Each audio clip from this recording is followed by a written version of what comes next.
गणेशाय नमः। ओम श्री सरस्वत्यै नमः। व्यासुवाच एकदा नैमिषारण्ये ऋषयः सौनकादयः पप्रच्छुर्मुनयः सर्वेषु तं पौराणिकं खलु। ऋषयः ऊचुः व्रतेन तपसा किं वा प्राप्तये वाञ्छितं फलं तत्सर्वं श्रोतुमिच्छामः कथयस्व महामुने। सूतुवाच नारदेनैव सम्पृष्टो भगवान् कमलापतिः सुरसै तथैवाह तच्छुद्धं समाहिताः। एकदा नारदो योगी परा अनुग्रह कांक्षा पर्यटन विविधान् लोकान् मृत्युलोकमुपागतः। ततो दृष्ट्वा जनान् सर्वान् नानाक्लेशसमन्वितान् नानायोनिषमुत्पन्नान् क्लिश्यमानान् स्वकर्मभिः केनोपायेन चैतेषां दुःखाशो भावेत् ध्रुवम्। सञ्चिन्तमनसा विष्णुलोकं गतस्तदा तदा नारायणं देवं शुक्लवर्णं चतुर्भुजं शङ्खचक्रगदा पद्मवनमाला विभूषितं। नारदुवाच दृष्ट्वा तं देवदेवेशं स्तोतुं समुच्चक्रमे नमो वाङ्मनुषातीतरूपायानन्तशक्तये आदिमध्या अनन्तहीनाय निर्गुणाय गुणात्मने सर्वेषामादिभूताय भक्तानामार्तिनाशिने। श्रुत्वा स्तोत्रं ततोर्विष्णुन्नारदं प्रत्यभासत्। श्रीभगवानुवाच किमर्थमागतोऽसि त्वं किं ते मनसि वर्तते कथयस्व महाभाग कथय तत्सर्वं कथयामि ते। नारदुवाच मर्तलोके जनाः सर्वे नानाक्लेशसमन्विताः नानायोनिषमुत्पन्नाः पच्यन्ते पापकर्मभिः। तत्कथं समयेन्नाथ लघूपायेन तद्वद श्रोतुमिच्छामि तत्सर्वं कृपास्ति यदि ते मयि। श्रीभगवानुवाच साधु पृष्ठं त्वया वत्स लोकानुग्रहकाङ्क्षा यत्कृत्वा मुच्यते मोहात् तच्छृणुस्व वदामि ते। प्रतिमस्ति महत्पुण्यं स्वर्गे मर्त्ये च दुर्लभं तव स्नेहान्मया विप्रप्रकाशः क्रियते धुना।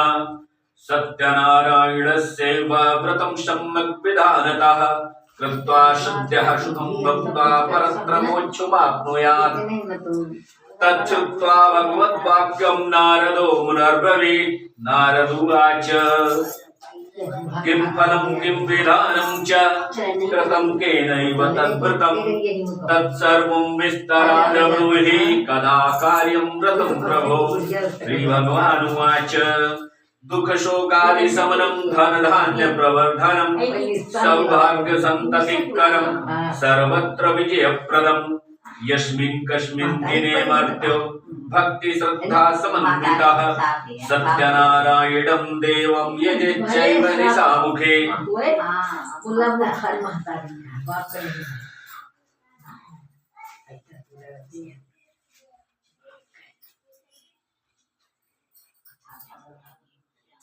ब्राह्मणैर्बान्धवश्च सहितो धर्मतत्परः नैवेद्यं भक्तितो तद्दास्यपादं भक्षमुत्तमम्। रम्भाफलं घृतं क्षीरं गोधूमस्य च चूर्णकम् अभावे शालिचूर्णं वा शर्करा वा गुडस्तथा सपादं सर्वभक्ष्याणि चैकीकृत्य निवेदयेत्। विप्राय दक्षिणां दद्यात् कथां श्रुत्वा जनैः सह ततश्च बन्धुभिः साधं विप्राश्च प्रतिभोजयेत्। प्रसादं भक्षयेत् भक्त्या नृत्यगीतादिकं चरेत्। ततश्च स्वगृहं गच्छेत् सत्यनारायणं स्मरन्। इमं कृते मनुष्याणां वाञ्छासिद्धिर्भवेत् ध्रुवम्। विशेषतः कलियुगे लघुपायोऽस्ति भूतले। भैया हिंदी में सुनाई? हाँ, हिंदी सुनाई। अच्छा सुनाई के पहले श्रोता के होती है का जान लिया।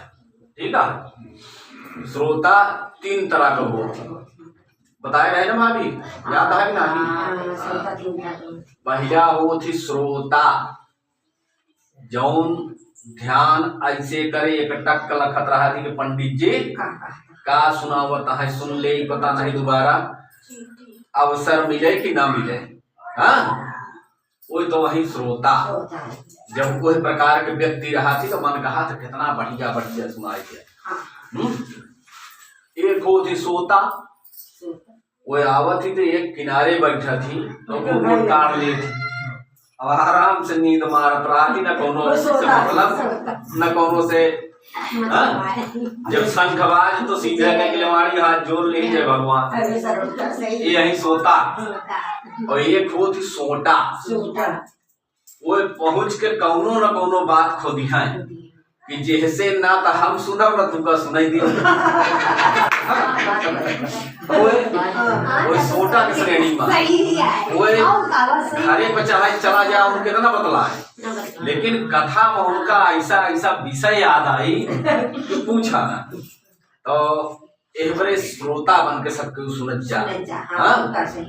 अब एवं बिचरऊ समय निकाले, यहाँ सामग्री की व्यवस्था करें, यहाँ आदर पूर्वक ब्राह्मण का बुलाए जो भगवान की कथा सुनता है। तो भगवान के सामने बैठा भैया तो सब क्यों भगवान से निवेदन करा, अपन कष्ट हरे के, धन धान्य बाढ़े के, पुत्र पौत्र के उज्जवल भविष्य कामना हेतु, है ना। और बैठ के अगर बाजार का पंचायत कर जाएगा तो उनका कोनो लाभ नहीं, है ना। चला ठीक है, ध्यान पूर्वक सुना और हमारे बात का बुरा ना माना जाए, हम आपको आप कहत रहे। चला ठीक है, ध्यान पूर्वक सुना। फूल अच्छा दीना भी नहीं। अच्छा, श्री गणेशाय नमः। मुनि श्रेष्ठ तथा विद्याभूषण श्री व्यास जी श्रोता गणों से कहते हैं कि एक समय नैमिषारण्य में शौनक इत्यादि 88 सहस्त्र स्कंद एकत्र होकर परस्पर विचार कर रहे थे कि कलयुग निकट आ रहा है। इस युग में प्राणियों को महान दुख की प्राप्ति होगी, अतः इस दुख से लोगों को बचाने के लिए क्या उपाय करना चाहिए। उसी समय व्यास जी के परम शिष्य पौराणिक सूत जी अपने शिष्यों के सहित उस स्थान पर पधारे। एक समय के बाद यह है 88,000 ऋषि नैमिषारण्य में 88,000 ऋषि, जहां हरियाणा के क्षेत्र लागत उन सब नैमिषारण्य में वहां 88,000 ऋषि एकत्र हुई के सतयुग द्वापर त्रेता तीनों युग बीत चुका रहा, कलयुग आवे वाला रहा। तो ये सब विचार करते रहे कि अब कलयुग आवे वाला है, इस युग में पाप ज्यादा बलवान रही और पुण्य कमजोर रही, जिसके फल स्वरूप मनुष्य पाप ज्यादा करी है, पाप कर्म के तरफ ज्यादा लालायित रही है, करे के बड़े उनके तरफ ज्यादा आकर्षित रही है। तो पाप कर्म ज्यादा करी है, जानो बूझ के सबका नजर बचाए, जिसके फल स्वरूप नाना प्रकार की योनि में जन्म लेके और पाप कर्म का भोग है। भाई जब पाप कर्म कर दिया तो दूसरा जन्म मनुष्य के न भोग गया, फिर वही जैसे प्रकार के पाप करे रह गया, वही प्रकार के जीव बन गया, वही प्रकार के शरीर धारण कर दिया। तो सब ऋषि सोचत रहे कि प्रयास ही की जाए कि कलयुगों में जितना मनुष्य आए सब भगवत संकीर्तन में व्यस्त रहे, जितना सामर्थ्य रहा उस प्रकार के धार्मिक कृत्य करें और करावें, समय का सदुपयोग करें, पाप कर्म से दूर रहें, उससे बचें। लेकिन का कीन जाए ये समझ में क्यों नहीं होता। वही समय सूत जी महाराज अपने सब शिष्य के साथ वहां पधारे। सूत जी महाराज अपने सब शिष्य के साथ वहां पधारे। सूत जी महाराज का देख के सब ऋषि उठे और उठे के बाद उनका दंडवत प्रणाम के उनका उचित आदर सत्कार करके अपने से ऊंचे आसन पर उनका विराजमान करवाए।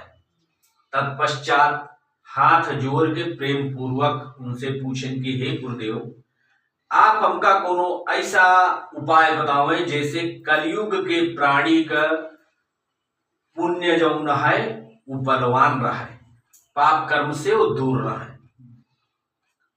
सूत जी महाराज कहें कि आप समाज से अलग रह के और समाज के बारे में इतना सोचता है कि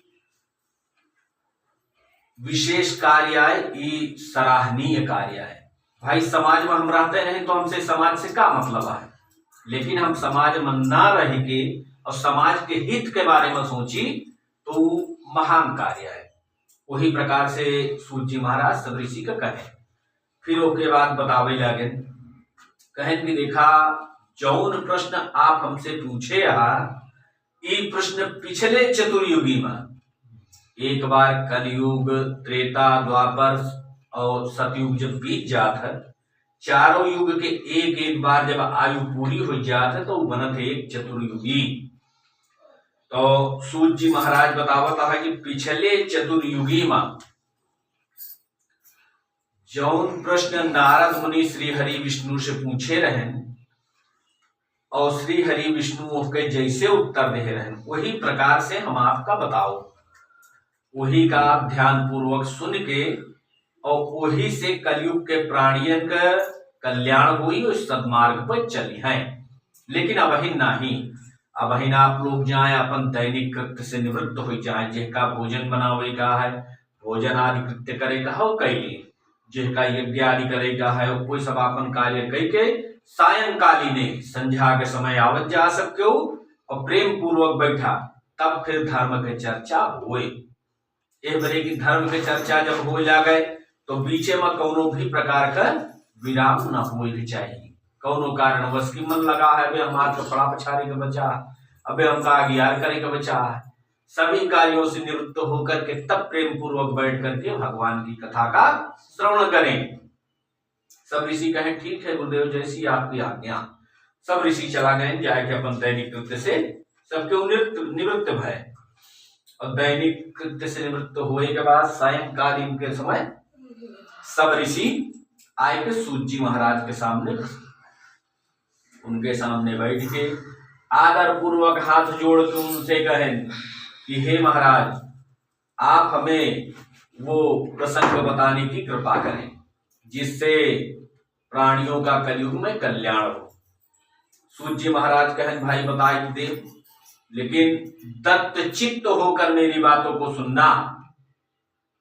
यदि तुम्हारा ध्यान किसी तरफ और रहेगा तो न मेरे उपदेश से लाभ उठा सकोगे और न ही कोई अन्य कार्य बन सकेगा।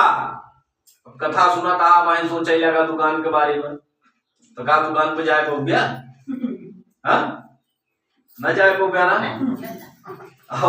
हिया बैठा हियों को पुण्य नहीं पावा भाई, ध्यान दुकान पे आ तो हिया के पुण्य कहाँ मिले। यही बड़े ध्यान भगवान के पास लगाए के तब कथा श्रवण करेगी चाहिए।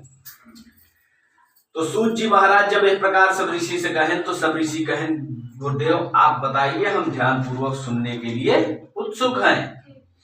तो बतावे लगे सूत जी महाराज कि एक समय की बात है, परोपकार की इच्छा से नाना लोकों में भ्रमण करते हुए नारद मुनि मृत्युलोक में आए।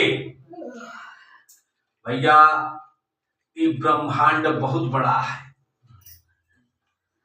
ये जितनी बड़ी पृथ्वी है और जितना बड़ा अपन नवग्रह मंडल है, ब्रह्मांड में अंतरिक्ष में इस प्रकार के करोड़ों पृथ्वी करोड़ों नवग्रह मंडल है, सब जगह घूमते हुए सबसे अंत में नारद मुनि मृत्युलोक में आए अपनी पृथ्वी पर।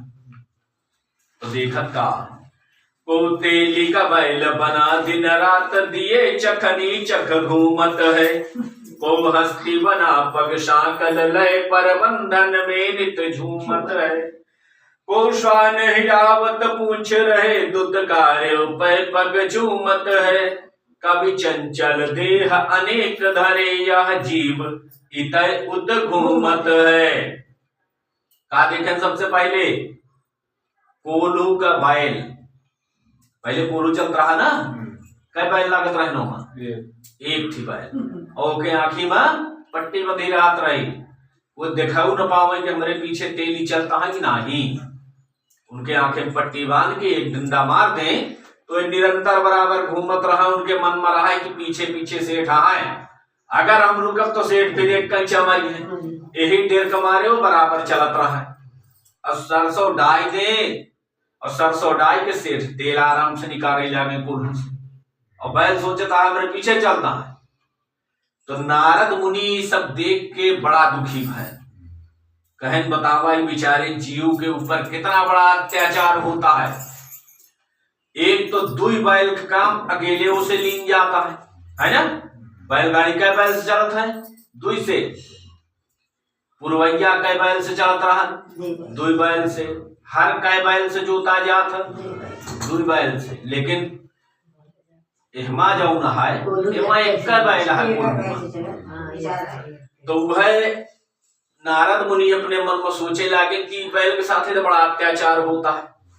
बतावा दुई बैल के काम अकेले से लीन जाता है और ऊपर से तेली इतना होशियार है कि एक आंखें पट्टी बांधे है। अगर पट्टी ना बांधे हो तो कम से कम 2 मिनट रुक के आराम में करेंगे। फिर से हाँ कह आवे लगे तो फिर चल देगी। हाँ, लेकिन अब पट्टी बंधी है तो का दिखाता हूँ नहीं ना। अब वो सोचता है कि सेठ पीछे पीछे। यहाँ नारद मुनि कहें भाई तो बड़ा अत्याचार होता है बैल के साथ। कहें लेकिन होत का है बरिया है। हाँ, तनिक इनके पूर्व जन्म में घुस के देखी काहे बरे इस तरह होता है। तो जब भैया उनके पूर्व जन्म में घुसे तो देखें कि मनुष्य बड़ा अच्छा रहा। कोनो प्रकार की कुछ त्रुटि उनके अंदर नहीं रही, बस एक ही त्रुटि रही। वो सब खिया बराबर उठाए बैठे जलपान करें, सबसे बढ़िया सुंदर व्यवहार रहा। लेकिन जब शादी ब्याह का बात चले तो कौनो न कौनो प्रकार से रास्ता में खड़ा होके देखवार का भड़काए थे।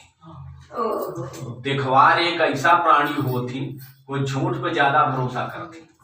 उनका झूठ के कह दिया तो फिर तुरंत भड़क जाए। भड़काई नहीं भाई। यही तरह उनके काफी आयु बीत गए। तो भगवान कहें तू अपने जीवन काल में हमेशा सबके जोड़ा तोड़े यहाँ जावे वाले जन्म में तुहार जोड़ा ना लागे। वो लोग बैल बन गए। नारद मुनि कहें भाई जैसी करनी वैसी भरनी। अब एमा का ऐसे कथे। फिर और आगे बढ़े। को हस्ती बना पगशा कल लय पर बंधन में नित झूमता है। देखा था कि विराट शरीर हाथी का बहुत बलवान, लेकिन मनुष्य के बंधन में पड़ा है। मनुष्य जैसे चाहत वैसे वो का घुमावत। रात रात में देखे हो गया हाथी आवत है ना। गाँवों में आ गया था। ऊंचा है 10,000 रोज के कमाए हाथी, लेकिन वो अपने कमाई में से 10 रुपया खाए के नहीं पाओ। निश्चित है रास्ता में जहां पीपल के पेड़ मिल जाये या फिर रात्रि के समय दिन डूबे के बाद कोनो पीपल वृक्ष के नीचे खड़ा कर देंगे और वहीं से पत्ती तोड़ तोड़ के हाथी खाई। कुछ अपने सूंड से तोड़ ले, कुछ पीलवान चढ़ देंगे हैं पेड़े पर काट काट के डाल गिरा दी है उसे खाई। उनके कमाई के 1% उनका खाए का नहीं मिला। नारद मुनि कहे हो अत्याचार है भाई। आपन कमाई मनुष्य न खाई तो के कमाई खाई। ये हाथियों को तो अपन कमाई खाए के चाहिए। फिर नारद मुनि कहें के पूर्व जन्म में देखा काहे बरे इस तरह होता है। जब उनके पूर्व जन्म में घुसन भैया तो देखें कि महतारी बाप के इकलौता औलाद रहा। महतारी बाप के पास धन धान्य एकदम समृद्ध रहा है, कोनो चीज के कमी न रहा। बड़ा दुलारा रहा है। बचपने में तनी तुनी गलती करे, अपने साथी संघाती का मारे पीटे गरिया में तो महतारी बाप शिकायतावत समझावे बुझावे के नाटक करे और बेटवा का कुछ न बोले। आयु जस बढ़त चली गई, दुष्टपनो वही प्रकार से बढ़त चला गया। जब और बलवान भैन और सयान भैन तो बहुत प्रकार के अत्याचार करे जागे। गरीबन का पीड़ित करें, निर्बलन का मारे पीटे। फिर यही तरह बढ़ते बढ़ते एक दिन अपने माता पिता का अनादर कर गए। भैया हर चीज के जब अति हो जात तो भगवान उनके कुछ न कुछ व्यवस्था निश्चित कर दे। सही बात है। तो जब बहुत ज्यादा हो गया तो भगवान उनका कहे कि जौने शरीर का घमंडा है कि हम बहुत बलवान हैं, जा अगले जन्म में कई गुना बड़ी हो जाए, हाथी बन जा। मनुष्य के शरीर में इतना घमंडा है हाथी बन जाए। तो जा हाथी बन जा, हजारों मनुष्य के बराबर सामर्थ्य रहा है, तोहरे ताकत रहा है। और जौने धन का घमंड है, ई धन कमात खूब लेकिन खाए के एक चवन्नी न पावा। सही बात। भैया वही प्रकार से उनके जीवन चले जा। अब नारद मुनि कहन भाई, कर्मानुसार अगर कोनो व्यक्ति पीड़ित है, कोनो जीव पीड़ित है, तो वहां कुछ कीन नहीं जा सकत। तो कीन जा सकत है तो सिर्फ नारायण कह सकत। यह सोच विचार के नारायण नारायण करते हुए वैकुंठ धाम को चल दिए। वैकुंठ धाम में पहुंचे श्री हरि विष्णु की स्तुति प्रार्थना के। ओम तपस्विनो दान परा यशस्विनो मनस्विनो मंत्रमिदस्व मंगलाः क्षेमं न विन्दन्ति विनाय दर्पणम् तस्मै सुभद्रस्रवसे नमो नमः। भगवान की स्तुति के हैं। भगवान प्रसन्न भय नारद मुनि से पूछें कि हे महाभाग, आप क्या चाहते हैं? पूछें कि कहां से आवता है, क्या चाहता है? नारद मुनि कहें, प्रभु पूरे ब्रह्मांड के चक्कर लगाए के आवत ही, सब कुछ देखत आवत ही, लेकिन पृथ्वी लोक पर गए के बाद हृदय में बड़ा कष्ट भा। कहे नहीं काहे बरे? कहा है प्रभु, ऊ पृथ्वी लोक जहां आप बार बार अवतार ले थी, ऊ मनुष्य योनि जौन आपका बहुत प्रिय है, सबसे अधिक मनुज मोहि भावा। हाँ, 84 लाख योनि बने के बाद आप अपने मन में विचार के हैं कि कुछ हमरे जैसा बने के चाहिए, तो आप मनुष्य बनाए। और वही प्रकार का बुद्धि उनका देहन, लेकिन उनके द्वारा इतना पाप कर्म होता है जौने के फलस्वरूप नाना प्रकार के योनि में जन्म लेता है। कुत्ता, सुअर, बिलार इत्यादि इत्यादि में जन्म लेके अब पाप कर्म का पुनः भोगता है।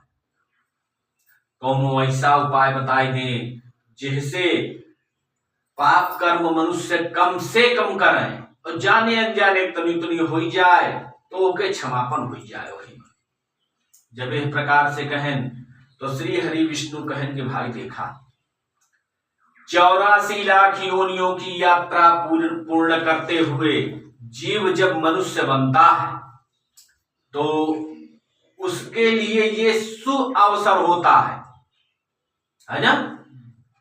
मनुष्य बनने के बाद उसके लिए सुअवसर होता है। मनुष्य योनि को मुक्ति का द्वार कहा जाता है। अगर चाह लिया तो मुक्त हो जा, और न चाहा तो फिर से 84 लाख की तैयारी करा। हाँ, तो मनुष्य के ही हाथों में सारी व्यवस्था है। यदि वो चाहे तो मुक्त हो जाए, और ना चाहे तो पुनः जन्म मरण के कष्टों को भोगते हुए 84 लाख योनियों की यात्रा प्रारंभ कर दे। तो नारद जी कहेंगे, प्रभु सभी मनुष्य एक जैसे नहीं होते, कुछ धार्मिक भी होते हैं। जाने अनजाने कोनो से अगर पाप कर्म हो जाए तो कुछ तो के उपाय हुई। भगवान कहें एक उपाय है जो स्वर्ग लोक में भी दुर्लभ है। तो नारद मुनि कहें, भगवान वो कौन सा उपाय है? भगवान श्री हरि विष्णु कहें कि श्री सत्यनारायण भगवान का व्रत तथा पूजन, श्री हरि विष्णु का व्रत तथा पूजन और सत्यनारायण भगवान की कथा, उन्हीं के रूप सत्यनारायण भगवान है। तो नारद मुनि कहें, प्रभु पृथ्वी पे ही संभव है, अर्थात भगवान कहें भाई उसमें का पूजन सामग्री और पूजन विधान उस प्रकार का है जो पृथ्वी पे ही संभव है।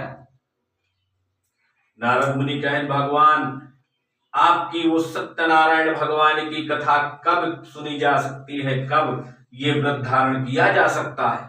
कोई दिन, कोई विशेष मुहूर्त हो तो उसे बताने की कृपा करें। भगवान कहें, जिस दिन मेरी छवि हृदय में बन जाए वही दिन सबसे उत्तम। न सूख न सोमवार न पुण्यवासी न अमावस, अपनी सुविधा के अनुसार दिनों का चयन न करके जब हृदय में मेरी छवि बन जाए वही दिन सबसे उत्तम। नारद मुनि कहन की पूजा पाठ की सामग्री भगवान कहन की गेहूं के आटा को भूंज करके पंचमेवा इत्यादि मिला करके चूर्ण बना ले, गाय का कच्चा दूध ला करके पंचामृत का निर्माण करें, उसी पंचामृत से भगवान को स्नान करा करके हल्दी सिंदूर अक्षत पान फूल सुपारी इत्यादि से भगवान का पूजन करें। पूजन के पश्चात भगवान को प्रसाद का सवाई भोग लगाएं। सवाई भोग लगाने के पश्चात यथाशक्ति द्रव्य दक्षिणा जो आपका सामर्थ्य हो वो भगवान को समर्पित करें।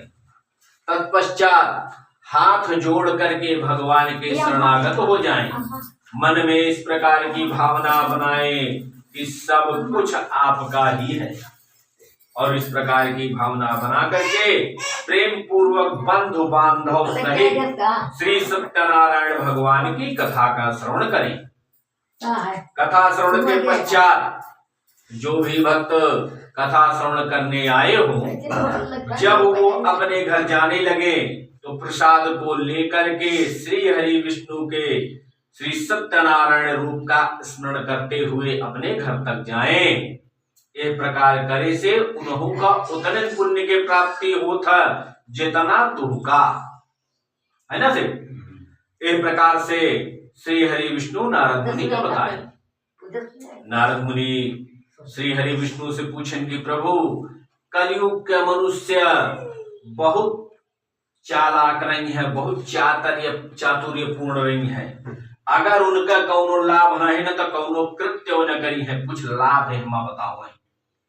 भगवान कहें कि समस्त मनोकामनाओं को पूर्ण करने वाली सत्यनारायण भगवान की कथा, और यदि एक एक बताया जाए तो जे निर्धन है धनवान हो जाए, जिसके संतान नहीं न का संतान के प्राप्ति हुई, जे बंधन में पड़ा है बंधन मुक्त हो जाए, भय जे भय में पड़ा है भय से छूट जाए। हर प्रकार की कामना का पूर्ण करने वाली सत्यनारायण भगवान के व्रत पूजन तथा कथा। इस प्रकार से नारद मुनि का श्री हरि विष्णु बताएं। श्री स्कंद पुराणे रेवाखंडे श्री सत्यनारायण कथायाम प्रथमो पर्व पुरुष वृंदावन बिहारी लाल की जय।